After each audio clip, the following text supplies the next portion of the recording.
Any good stories from the road? Pipe up. I wish we'd gotten to see a little bit more out of our punter. I'm starting to puke. It makes my stomach hurt. I thought he was going to die. I'm starting to throw up in my mouth a little bit. He's on the probiotics. Is Georgia playing the 1985 Bears this weekend or what? A lot of Todd talk. Rat poison proof. They're mongoose. We will not be hunted at the University of Georgia. I can promise you that.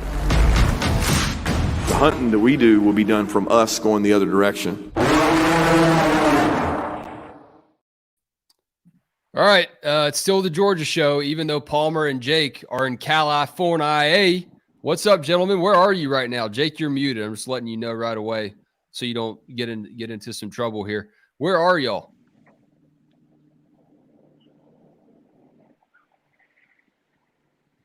Palmer, where are you guys? Hold on just a second, Wes. I think we've got some intro issues going on right here. What's going on? Y'all look normal on my end. We've got the intro kind of played twice. Palmer, are you there? Apparently Palmer is not with us. Wes, right. Are you there? I'm here. Can you hear me? I can hear you, dude. Okay. Where are you guys at right now? I'm in Long Beach. We are in Long Beach at the boat yard, which is cool. There's an aquarium right across the street. There's all sorts of stuff going on down here. We kind of picked a little touristy spot just to see if we could run into some Georgia fans down here. Palmer's actually on the move, and might have a little to do with why he's a little tough to get a hold of at this particular moment. But man, we had a morning, dude. We just we flew into San Diego last night, took it easy, and we decided, hey, let's go up the coast. So we head up the coast and we see Torrey Pines. We're like, hey, let's see Torrey Pines. There's a restaurant here. They say that we can come into the pro shop. And man, we spent the morning there. The amount of walking around we were able to do in that place just blows my mind for one of the best golf courses in the country. Y'all got a really nice photo here of the salt and pepper and the eucalyptus on the table and the jams and butter. Let me see what else y'all got. Yeah, we ate some breakfast. I had a $21 omelet. I ain't afraid to admit it. Well, Jake, you were very complimentary of the toast. You said you got it Jim Nance style. Burnt sourdough is the way to go. But hey, dude, that's the first time I've ever had burnt toast. That burnt sourdough toast is legit. Like, put a little butter on it. I kind of like that too. So, man, we had a great morning. It was cool to see that. We saw some cool sights coming up. We took, up through, La Jolla and Carlsbad and Oceanside and all those places. That was Palmer's idea. He definitely reminded me of that a few times. The oceans were angry and everything, so it's pretty crazy. So, and now we're gonna steal one of these boats. Dude, there is a guy that just rode beside me on a bike, and it was decked out like a motorcycle cruiser. And he was boomboxing, and it was pretty incredible. That was great. Yeah. I wish I was a good enough cameraman to show you guys. Palmer's doing a great job of canvassing the scene and getting all the boats and the sailboats and the glimmering water of the Pacific behind him. So great job, Palmer. And the funny thing about this is there's only 10,000 different places to do something like this in this area, which is mind blowing. What did y'all do last night? Nothing. We were exhausted. We had tacos. We did have some San Diego tacos in downtown. Enjoyed a nice Corona with lime. Jake had a Pacifico, I think. Yeah, I did. Had drunk a little Woodford Reserve on the plane as well. That was pretty good. And had a good time. Just getting over here. Jake, I'm gonna go check out this lighthouse over here. Yeah, all right, he's going to the lighthouse over my shoulder. You may see him in a minute. Palmer's on the move. What was the Georgia crowd like as y'all were going through the airport and making your way out west? There were a few for sure. There were a couple, 2 or 3 on our flight as well. We actually ran into a guy that subscribed when I was over at Dawgs 24/7. Subscribes now to us over at On3. We ran into him in the Delta Sky Club, ended up being beside him on the plane, which was pretty cool. So all of that was going down as well. But yeah, there were a few fans there before we headed this way. Did that guy that we saw at the rental car place have a Breaking T t-shirt on? It was a Stetson call me something. Yeah. Something from that. I believe he did, yeah, because that's the guy that I said, hey, is that Michael Williams on your shirt? And Yeah, I don't know, he didn't think he it was didn't all that really funny. appreciate your joke. He didn't Yeah, think that was it funny. super funny. Yeah, he didn't think it was Nah, super funny. It's a decent joke. He was grumpy from traveling. I was too a little bit too. Like I got off. No, actually I wasn't. I got out. We got upgraded to a 4Runner. Okay, through Avis. Avis hooked me up with a 4Runner free upgrade. I was super excited. And then I was so jazzed about that. I kind of had bells on. I'm like, hey, let's get out. Let's go have a good time. Let's go have a good time. And I got tacos in me. I got like 3 bites of taco with me and like a half a beer. And I was like, all right, man, I got to go to bed. I got to get. I got my LA on though. I got in the spirit of LA. Watched Den of Thieves. That was a great movie. Den of Thieves. That's a good one. Palmer just looks like a kid in a candy store right now, man. Palm Tree Palmer out here soaking up the rains. Yeah, he's made for it. If his face is anything like my right shoulder is right now, it is getting cooked. If Jake and I were gonna steal a boat, we wouldn't do it while live on camera. But this would be a pretty great place to steal a boat.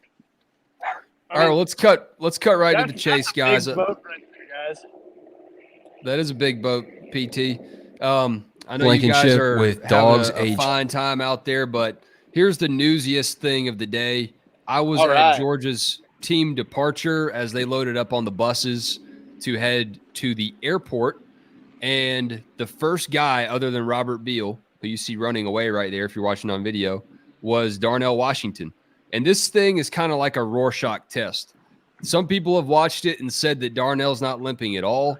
When I saw him coming right at me live this morning, I didn't notice a limp, but other people seem to think that he is limping. So I guess it's all in the eye of the beholder there. Yeah, that's I didn't notice a limp there, but admittedly, can we go back? Can we run it back? Let me try to re-rack it. Let me try to re-rack it. You got a telestrator?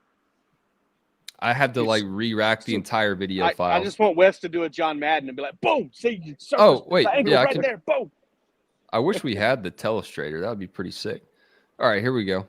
I can scrub back. So there's Robert Beal, and then watch Darnell the whole time. Ooh, I don't know. He's kind of a gangly guy, though. Like, if I didn't know that he was hurt and I saw him walking like that, I don't know if I would think anything of it. I see less of a limp the closer he gets. I'm going limp. So you I see it further away, but then when he gets closer, it kind of goes away. It's really weird. Get your mind out of the gutter, Wes. I don't know what was said. I guess I'm not listening. So maybe he's trying to hide it. Maybe he sees the cameras, because it wasn't just me. It was me, Fox 5, 11 Alive, all the news cameras were there too. So maybe he saw the cameras and started to kind of ease up and say, okay, I gotta make sure no one sees me limping here. I don't know. Either way, he looked like he was in really good spirits. So if you want to take anything from that, I think that's great news. I'm just going to let this video roll as you see everyone loading up on the bus. I was really impressed with. How could you not be in good spirits headed out to Los Angeles? Beautiful, beautiful California. Yeah. I mean, there's a lot of injured dogs making their way on this thing. Warren McClendon. Look at Tate Ratledge. How smooth was that bag toss? Yeah. They got a PF Chang's here. He looks like an Oak Ridge boy. There's a PF Chang's somewhere near you, Palmer? Yeah. Is that where we're going to eat for lunch? Yeah. Either there or Outback Steakhouse. You go all the way to California to eat at Outback. There we go. We might get Brett Thorson's family there. Hey, listen, we ate at a truly Southern California spot last night. We ate at a place called Waves Taco Club, and it was actually pretty good. Have y'all heard of there's a local joint out there called California Pizza Kitchen? Yeah, yeah, we've heard about it. Mom and pop joint. All right, guys. So we're getting close to the game here. This is gonna kind of substitute our. I guess it's kind of like a Wednesday show because it's technically Wednesday of Georgia's game week. We've been going back and forth on our internal calendars of what day it really feels like to us. What day is it? It's Thursday? Friday? Today's Friday. It's Friday. So there's not been a ton of news. I mean, we heard from Kirby earlier this week. He had a teleconference. We did our show earlier this week as well. What is the latest developing thing y'all are interested in as it pertains to this game? It doesn't seem like there's really a whole lot leaking out of TCU or Georgia right now.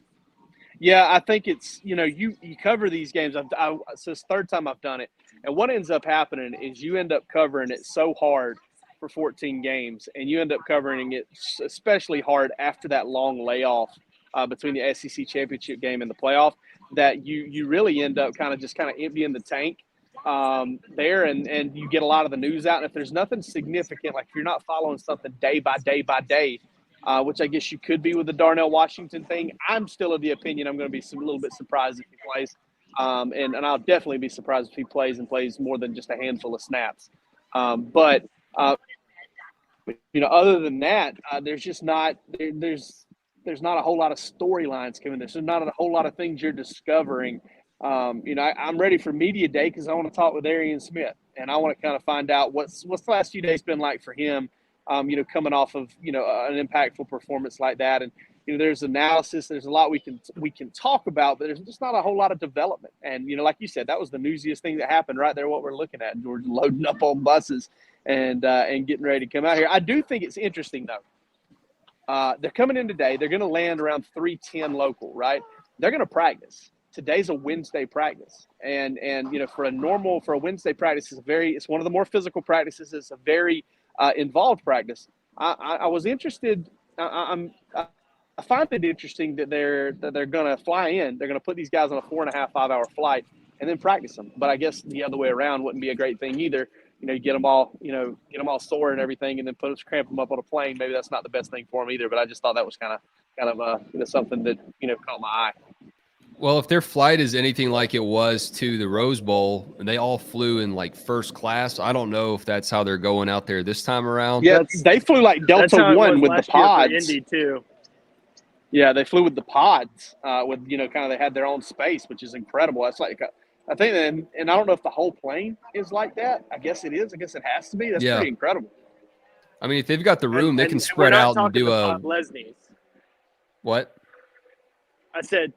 Jake said they were flying with the pods, and I said we're not talking about the pod Lesnies. No, just the big pods. But if they've got room, they can do the Russell Wilson spread out, do some calisthenics on the flight. One thing I wanted to make a note of here is the last guy on the bus was Stetson Bennett, and I don't know how y'all want to look at that. Here's another Rorschach test for you.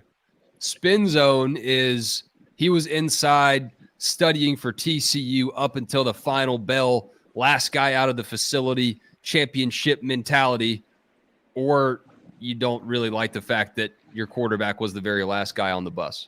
Hey, let me tell you something. They're just getting on a bus. That's probably it. Take that off the table, Palmer. That doesn't make for good show discussion.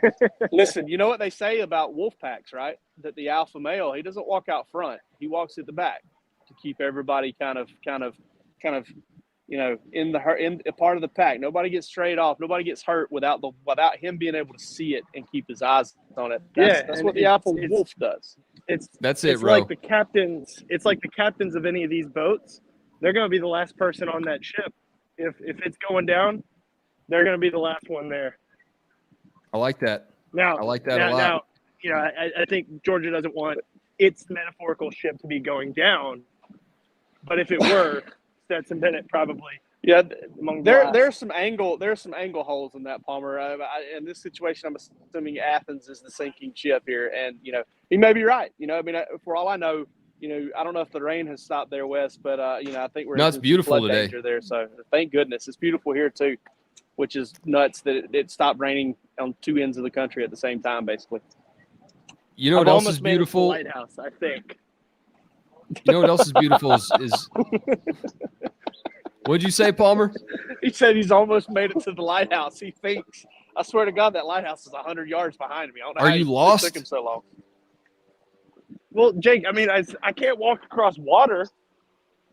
Yeah, that makes one of us. Someone who might be able to walk across water is Brock Bowers, and we've got great news. The people at Breaking Tea Oh have no, a there's new brand. stuff. They've got a brand new Brock Bowers Look T-shirt. at that. They've got the brand new Brock with the old school dog. That is a thing of The beauty. same dog that's on the Vince Dooley plane that this team will be arriving on here in shortly. It's the best dog there is. And I love that guy. He is just a nasty looking bulldog, and you can have him right there with Brock Bowers. Look at him. He doesn't even need a helmet. He doesn't even need a helmet. I mean, why would you put a helmet on to cover up those luscious locks? I gotta say, I gotta give. That was a credit to shot. Palmer's taking shots. Y'all head over to Oh. breakingt.com. We got a link in the show description, as always. Palmer's just jealous. Yeah. I wish I could. No, I got to give credit. I got to give credit to Mike Griffith over at Dog Nation for once. You know, I'm kind of mean to Mike sometimes. I really am. I give him a hard time. But Mike once said when Brock Bowers got caught a pass to start running, he called him the ghost of Red Grange, and it has never left me because that's kind of what he looks like. He looks like kind of one of those throwback players, just kind of arms and legs going everywhere. It's not all that super pretty. He just runs really fast and. You know, so no helmet there kind of makes some sense with him. Maybe there should be a leather one. Yeah. He is like just that old school H-back guy. Yeah. Palmer, have you made it to the lighthouse yet?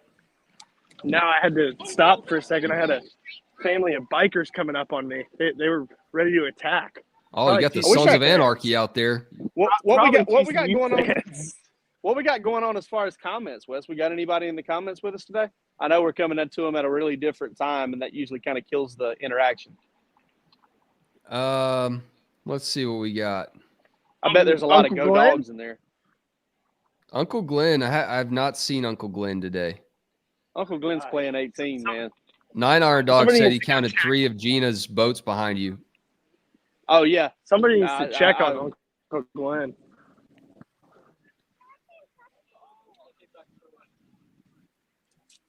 Yeah, Andy Stowe. Andy Stowe says he doesn't think it's that bad. It might be a little limp. yeah. Guys, I mean, I'm taking a detour from the lighthouse. My attention has been caught over here. Okay.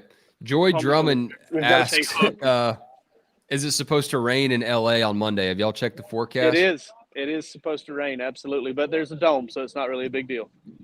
And good news, you can't tailgate in it. Let's Yeah. talk about that. That's Been a huge issue here in the state. And I don't know if it's because I'm not going to the game or what. I've just kind of felt far away from the commotion of that. I just have to imagine where there's a will, there's a way, right? Georgia fans are going to find a place to tailgate. Yeah. I think it's stupid because where there's a will, there's a way. They're not going to stop all those people if they want to tailgate, first and foremost.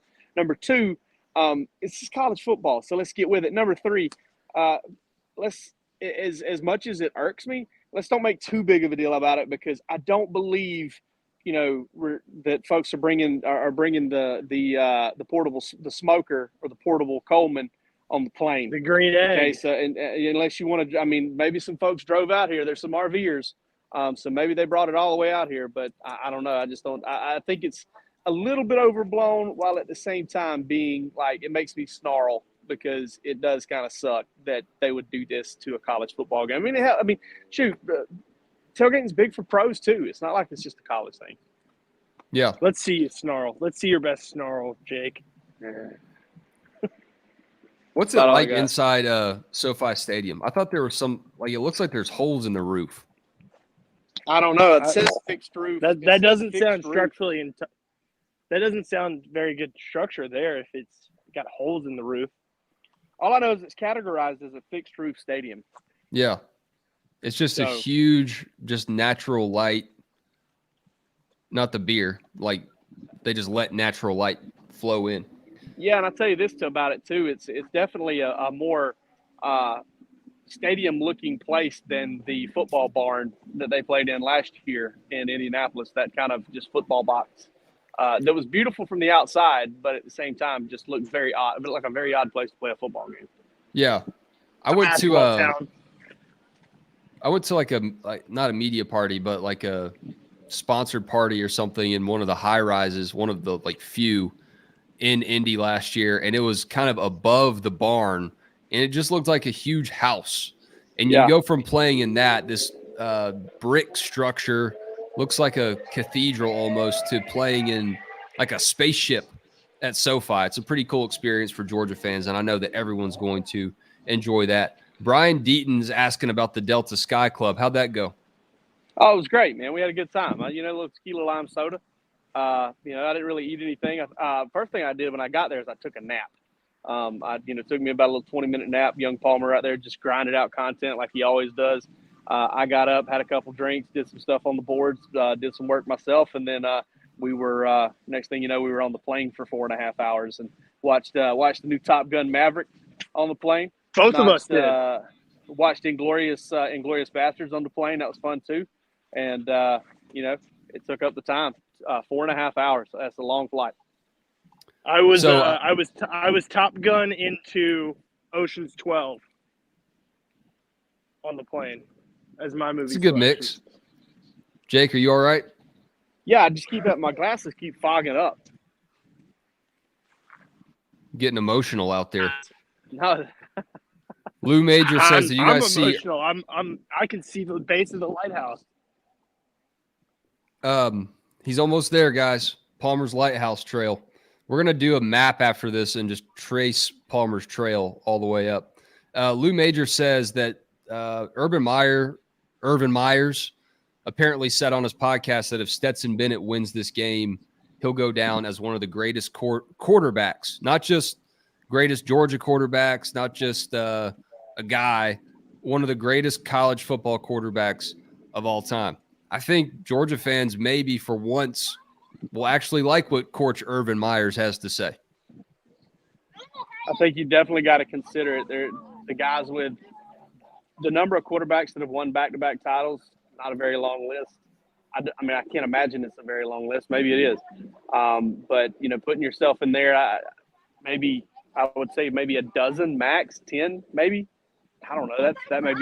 That sounds like a lot too. But, I mean, yeah, especially when you do it. And then the thing I keep coming back to, and it's something we brought up with L. Duncan the other night, is I can't respect him enough for not just riding off into the sunset and saying, all right, that's as good as it's going to get. He could have done that, but he didn't. And he decided to come back and try to help Georgia win a second one. And not only did he do that, but he became kind of the driving force behind it. He took on a new role and kind of became the engine of this thing in a lot of ways. And that's makes it even more impressive. Palmer, tell me about that lighthouse. Well, I think Jake is I'm right there. Wave, Jake. Yeah. I see Jake over there. Yeah, all right, it's a beautiful lighthouse. Palmer, you probably want to go ahead and start making your way back based on how long it took you to get out there. It took you 23 minutes to get there, Palmer. Don't get distracted. I started thinking about that on my way over. All right. Swim back if you have to. I think Palmer. You can see Hawaii that way. You guys just zoom in with your iPhone. So we heard from Kirk Herbstreit yesterday. Here's a little teaser for y'all on our YouTube channel. I'm going to have the full video up on our channel later today. It took them a little while to get that uploaded, but we did hear from Kirk, and he's nursed his wounds after his Buckeyes lost to Georgia. But he commented on a couple things. Speaking of Stetson Bennett, he gave us the cliche drinking game storybook response about Stetson's story being a movie. But beyond that, he did share that his biggest concern for Georgia, if you are a Georgia person, is can Georgia get pressure on Max Duggan? We haven't talked a ton about Duggan specifically, guys, and we've had some questions on our board about it. When you look at him play, I don't know how much you've watched TCU between now and when Georgia learned that they were going to play the Horned Frogs, but what kind of style is he going to bring to Georgia's defense? Any kind of comparisons to guys they faced in the past? I kind of liken him to, it's a throwback, but I kind of liken him to Tim Tebow. That power run style, that passion, that kind of willing you to do some things and doing things differently every time. I mean, it may be getting away from a guy and extending a play and finding a wide open receiver. It may be taking a quarterback power and breaking 3 tackles and picking up, 4 yards on 3rd and 3. You never know what you're going to get from him in a good way. He can make mistakes. He wasn't very good as a passer against Michigan. And he's not a precision passer. He's not C.J. Stroud. He's not like an on-time, on-target, structured passing guy. He likes to dink and dunk, but a lot of it is kind of based off of RPO stuff. And then, if he does do something, he'll extend the play and they'll try to get deep for him and he'll air it out and, let Quentin Johnston go make a play. That's been a big part of their offense. But I think he's just kind of a guy who is not all that different than Stetson, except he has a power element to his game. I think Stetson's probably a better pocket precision passer than Max Duggan is, but Max Duggan is more of a pull away from tackles and do special things, kind of schoolyard ball style. And I think he's probably got a little bit of an edge on Stetson in that regard because he's so hard to get on the ground. Yeah, I think that's fair. And I think, going back to – we talked about this a little bit last week ahead of the Ohio State game, but, Glenn Schumann saying that they really haven't prepared for any quarterback the same way, that Bo Nix is different than C.J. Stroud. Spencer Rattler is different than, Anthony Richardson. Different guys like that. And I think Max Duggan kind of falls into that same category of he's different than what everyone else has been that Georgia has played. I really struggled to find a comparison to him in terms of who they played this year. I get what you're saying there, Jake, with the, more power run style of Duggan as opposed to like the speed run. I mean, you wouldn't see him make the kind of run as quickly as Stetson did in the quarterback power kind of run there that he took for a touchdown in the Peach Bowl. I mean, I get what you're saying there. I don't know that he's not nearly as accomplished as Tim Tebow. And, I think that makes it a hard comparison, but he was a Heisman finalist for a reason. He finished higher than C.J. Stroud and higher than Stetson Bennett, 2 quarterbacks that Georgia fans have familiarized themselves with. Lou Majors kind of continuing on that theme of comparisons with the 3-3-5 defense that TCU runs, Sonny Dykes and the influence he picked up from Coach Hatcher, Coach Leach along the way. When you look at what TCU is doing, is there any single comparison team-wise to anyone that Georgia faced this season? I think not this season, but I think some of the things, and I by no means am I saying that they're super similar, but coverage-wise, there's a lot of the same things that Arkansas does. The Arkansas, there's a lot of stuff there. Kirby Smart says it's not all that similar to Mississippi State. I kind of disagree. I think I think he's probably coach speaking a little bit there, at least in some elements. I think they kind of run some of the same stunts and play things some of the same way there in the up front. So I think if you kind of combine those two, you get a pretty close comparison. I got a dog trying to eat somebody over here by me, and it's pretty distracting. But, I think a lot of that just kind of comes down to just the style. It's like kind of a mix and match deal. They've got some parts of this and some parts of that. It's its own unique thing in and of itself, but I do believe that Georgia does have some stuff to pull from. The dogs are already barking. Yeah, out at Long Beach. I believe that. I believe that's a Shih Tzu or somebody. We saw a bulldog on our way up here. We thought it was a sign. We saw an owl. Jake thinks Sonny Dykes kind of reminds him of an owl. He saw an owl as we were pulling out of the hotel in San Diego this morning. So Sonny's keeping an eye on us, but we saw a bulldog almighty on our way. Whoa. They're yelling at you, Palmer. They're yelling at me. They want me to. Sounds like there's a ferry. Yeah, it's a sea lion ferry. Jake, I think you're gonna have to cover the. Yeah, I think you're gonna have to cover the. Let's go. Let's Team get this wrapped up arrival. so we can go see some. I sea think you're gonna have to cover the team arrival alone. I'm going to see Sea Lions. Okay, y'all go do that. lions.